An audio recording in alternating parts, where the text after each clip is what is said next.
여러분 반갑습니다. 또 이렇게 인터넷 강의 네 번째 시간으로 만나 뵙게 되었습니다. 코로나19가 빨리 물러가도록 많이 기도하고 계신 거죠? 속히 여러분을 클래스에서 만나기를 너무 간절히 바랍니다. 지난 시간에 제가 2장 1절에서 11절 가나 혼인잔치에 대한 이야기를 했죠. 그걸 가지고 또 한번 좀 설교 페이퍼를 위한 간략한 제시를 좀 해 보겠습니다. 다른 것들은 다 뭐 중간 생략을 하고요. 중심 구절과 본문 하는 거, 핵심 구절 여러분이 필요하다고 생각되는 거 적으시면 되겠고, 본문은 우리 한글 성경 2장 1절부터 해서 적으시면 되겠고 생략을 했습니다. 본문 주에도 생략을 했는데요.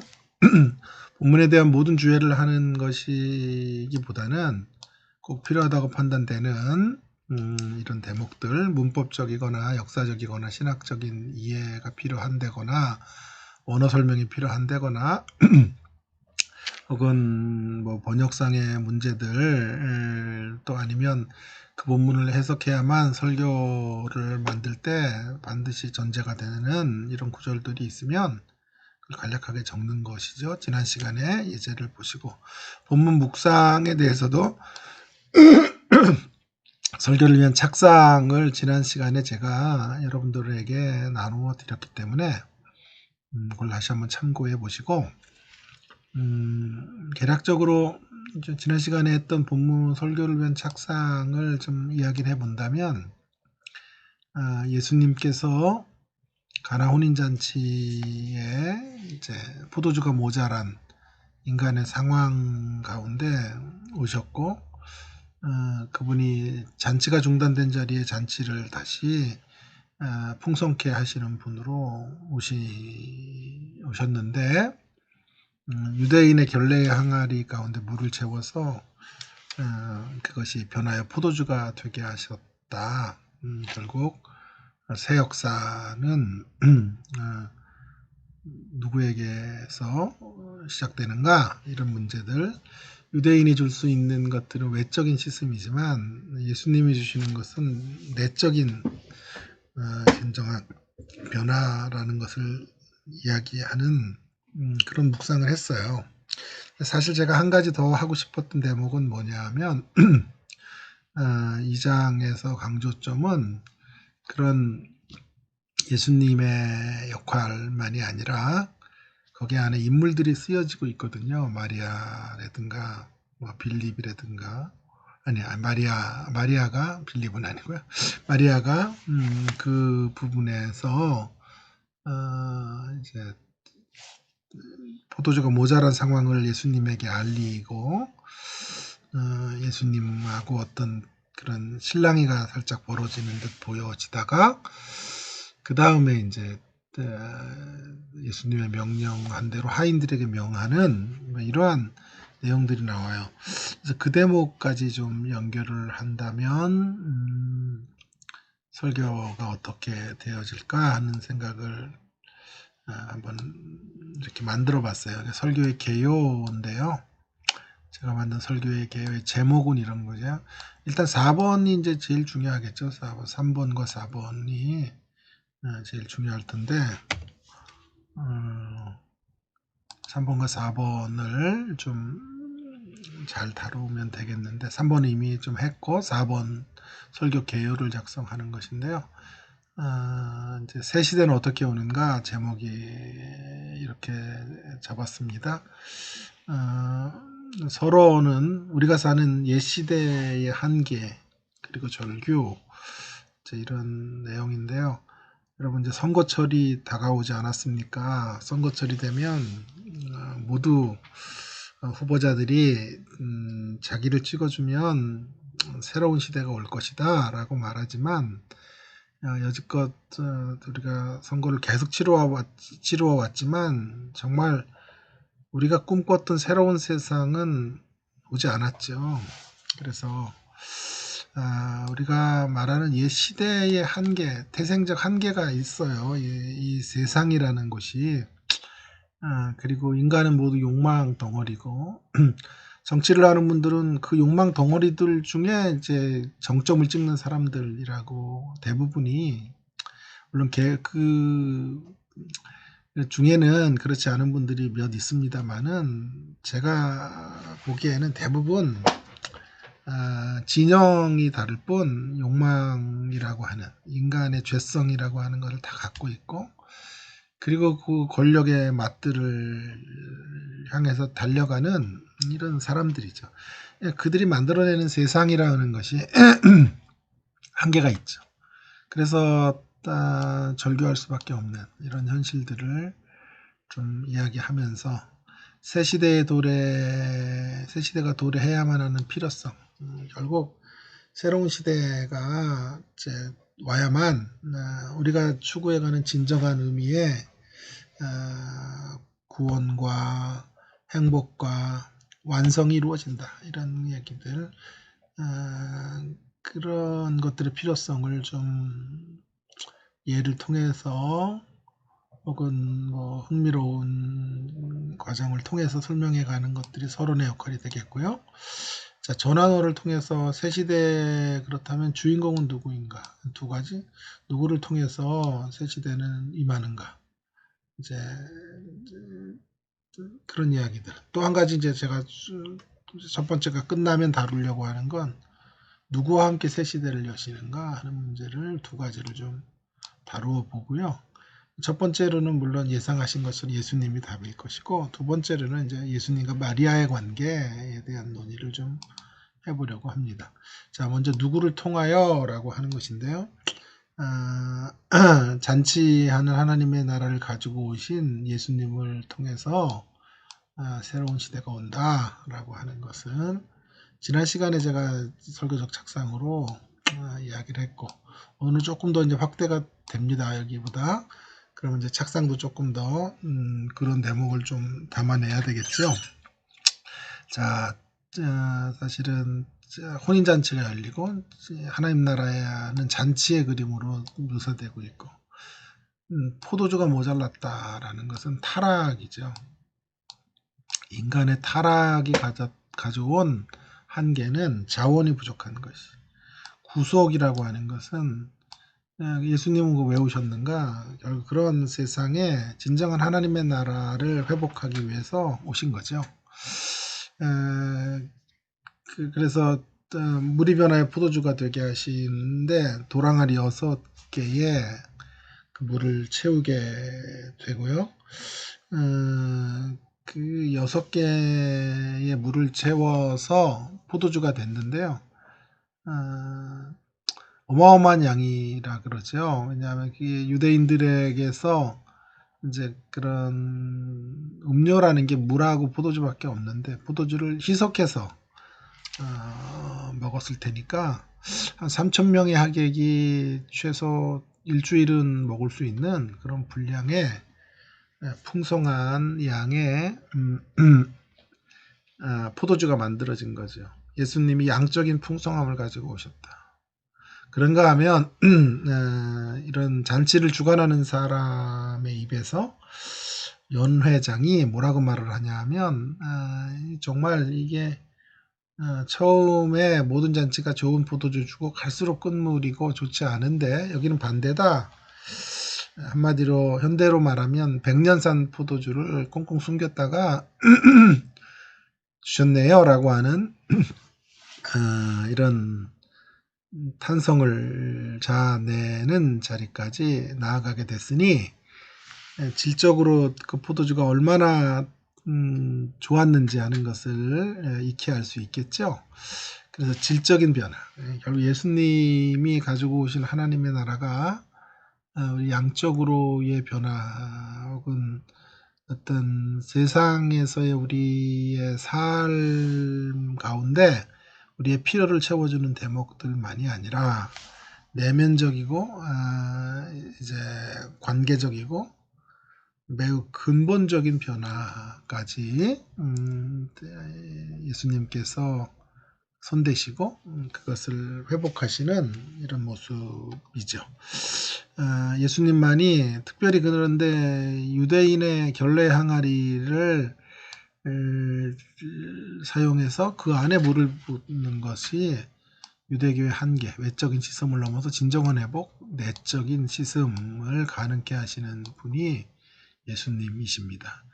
결국 이렇게 잔치가 중단된 자리에 다시 노래하게 만들고 다시 풍악이 울리게 하고 다시 즐거움의 잔치 석상에 앉아서 풍성함을 나눌 수 있는 세상, 그런 세상을 정치인들이 가지고 오는 게 아니고요. 우리 예수님만이 가지고 오실 수 있다라고 하는 것을 이야기하는 거죠. 이것으로만으로도 뭐 설교를 재미나게 구성할 수 있겠습니다만은, 제가 또 한 가지 생각하고 있는 중요한 대목은 누구를 통해서만이 아니라 누구와 함께 with라고 하는 건데요. 과연 누구와 함께 예수님은 이런 역사들을 이루시는가 하는 것이죠. 누구와 함께. 이렇게 제가 답을 잡아왔어요. 두 번째, 새 시대는 내면이 건강함을 가진, 내면의 건강함을 가진 사람을 통로로 삼아서 함께 건설되어져 가고 만들어져 간다라고 하는 것인데요. 예수님과 마리아의 역할에 대해서 좀 주목해 보기를 원합니다. 예수님이 누구인가는 위에서 다뤘기 때문에 그것으로 본문의 핵심 노른자가 잘 점검이 됐습니다만은 그러나 거기서 멈추지를 않고요. 그 예수님에 대한 논의는 마리아와 그 포도주를 실어 나르며 주고 있는 이런 종들의 이야기까지로 연결이 되고 있거든요. 그래서 예수님의 기적을 이렇게 중간에서 매개하는, 중간에서 연결하는 이런 고리가 있어요. 이게 이제 마리아이고, 결국 예수님이 누구신가에 대한 논의 기독론이라면 마리아의 역할은 교회론에 대한 이야기가 아니겠어요? 자, 그런 이야기들을 통해서 이 이야기들을 예수님 단독의 이야기로만이 아니라 이제 예수님과 마리아를 통한 메시지로 연결을 하려고 하는 거죠. 자, 이 마리아 간청을 하죠. 마리아가 예수님에게 와서 포도주가 없다. 보통 이제 포도주는 신랑 측에서 마련을 하죠. 근데 이제 잔치 중에 포도주가 모자라는 것은 굉장히 큰 결례이고 이런 결혼식을 무너뜨릴 만한 위기예요. 왜냐하면 신부 측을 잘 대접한다는 측면에서 넉넉히 포도주와 음식을 만들어 놔야 되고 준비해 놔야 되는데, 그렇지 않는 경우에는 결혼이 때때로 파경으로 흘러가기도 하고 심하면 고소고발이 이루어지기도 하는 이런 문제들이 생겨졌다고 하지 않습니까? 그만큼 중요한 문제인데, 그 포도주가 모자란 것을 발견할 수 있었다면 마리아가 아마 신랑 측과 깊은 연관이 있는 사람일 것이다 라고 레온 모리스 같은 학자들은 추측을 합니다. 충분히 가능한 이러한 추측이고, 그러니까 이것은 뭐 없으면 그만이지가 아니고요. 굉장히 결혼식의 취지를 무너뜨릴 수 있는, 특별히 이 수치와 명예를 중시하는 문화에서 이런 포도주의 모자람은 굉장히 심각한 문제예요. 자, 그런데 예수님께서 지금 잘 보세요. 이렇게 말씀하시죠. 마리아의 간청에 내 때가 아직 아니다. 아직 이르지 아니하였으니 그런 포도주가 모자람에 대한 문제에 대해서 예수님께서 어떻게 할 수가 없다, 하지 않으시겠다라고 선언하는 것처럼 보이죠. 여기가 이제 중요한 대목이에요. 이 신랑이가 벌어지는 거예요, 예수님은. 근데 잘 보시면 궁극적으로는 이제 기적을 일으키신단 말이에요. 표적을 나타내신단 말이에요. 그래서 이제 우리가 이 대목을 좀 흥미롭게 봐야 되는데요. 결과로는 예수님은 융통성 있는 예수님이셔요. 그래서 안 된다고 하셨지만 끝내 물이 변하여 포도주가 되는 기적을 펼쳐 보이시죠. 그런데 그것만이 아니라 그 과정에서 예수님은 융통성이 있는 자리는 절박한 바라봄의 기인하는 것임을 말씀하고자 하시어요. 결국 그냥 예수님 스스로 안 된다 그랬다가 그래 해보자 뭐 이렇게 해서 안 됐네 하고 이렇게 돌아선 것이 아니고요. 때가 아직 아니라고 하셨어요. 그때는 이제 십자가와 부활의 때인데요. 예수님이 자기 자신이 왜 이 땅에 오셨는지를 명명백백하게 드러낼 때가 아직 아니다. 그러니까 할 수 없다 이런 뜻인데요. 그런데 주님은 뜻을 철회하시고 융통성을 발휘하셨는데 이유가 뭐냐면 여러 이유 중에 하나가 마리아가 있었기 때문이에요. 마리아가 주님을 끝까지 바라보고 있기 때문이라 이렇게 말하게 돼요. 그래서 제가 이 본문을 되게 좋아해요, 사실은. 그래서 집회 같은 데를 가면 꼭 이제 한 번은 설교를 하는데 때 이른 표적이라는 제목으로 제가 많이 다루었던 본문이에요. 때 이른 표적. 때가 아직 아닌데 때가 이르지만 표적을 일으켜 주신단 말이에요. 그래서 이제 눈여겨볼 것은 그 예수님이 융통성을 발휘하시는 이유가 마리아 때문이라고 한다면 마리아의 무엇을 보셨을까 하는 것이고 마리아의 간청과 기다림을 외면하실 수 없었던 부분이 있었고요. 그 과정에서 이제 중요하게 여겨지는 게 그 한 여인 마리아의 내면 세계가 보인단 말이에요. 내 때가 아직 아니라고 말씀하시고 뭐라고 또 이어서 말씀하시냐면 여자여 나와 무슨 상관이 있나이까 라고 말씀하세요. 어머니 나와 무슨 상관이 있습니까? 이렇게 말해도 될까 말까인데 여자여, 물론 여자여라는 표현이 불경스러운 표현은 아니에요. 그러나 전체적인 톤이 중요한데 나와 무슨 상관이 있습니까? 라는 말은 예수님이 마리아를 홀대하는 것은 아니나 그러나 듣기에 따라서는 마리아 편에서 굉장히 일단 마음이 불편하고 섭섭할 수 있는 턱 마음에 걸리는 말이에요. 이게 평생 나를 여자라고 부르나 이렇게 상관없다고 이렇게 말씀하시나 하는 이런 대목으로 떨어질 수 있는 이런 부분이란 말이에요. 보통 내면에 상처가 많거나 아픔이 많은 사람들이 여기 다 넘어지는 대목이에요.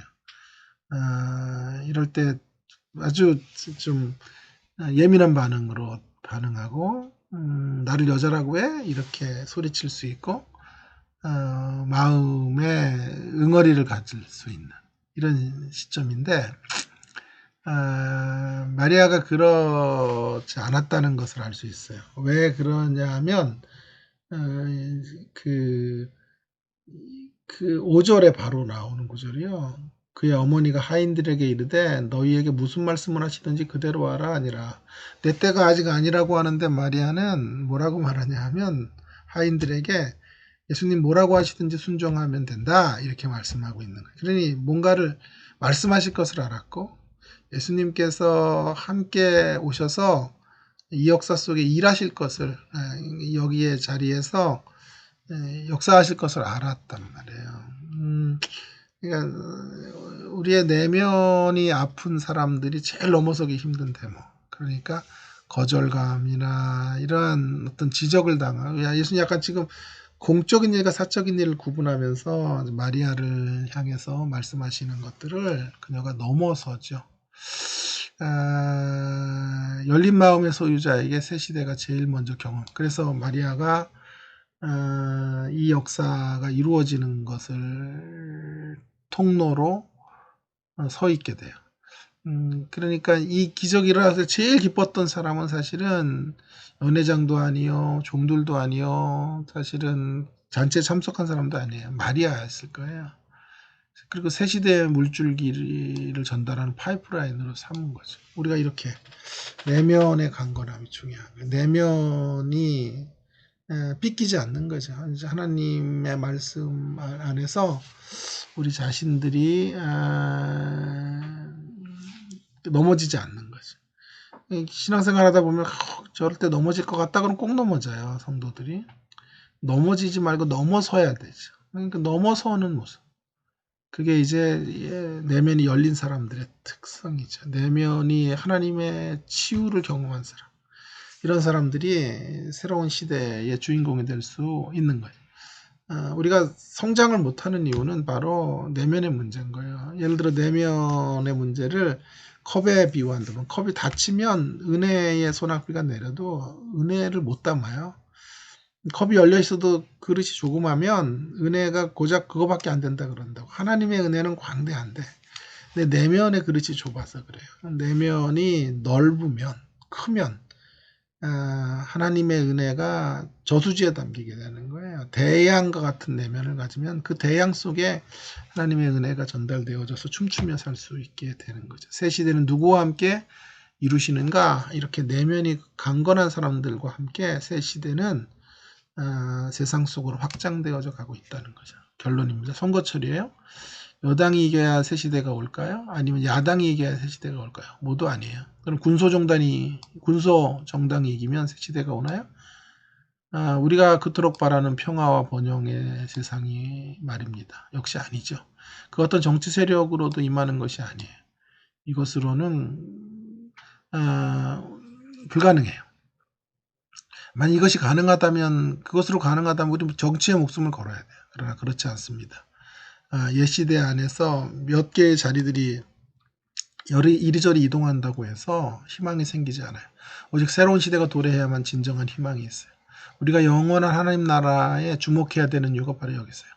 새로운 잔치하는 나라가 임하는 것입니다. 그 하나님의 나라는 예수님을 통해 임했고 임하고 있고 최종적으로 임하게 될 거예요.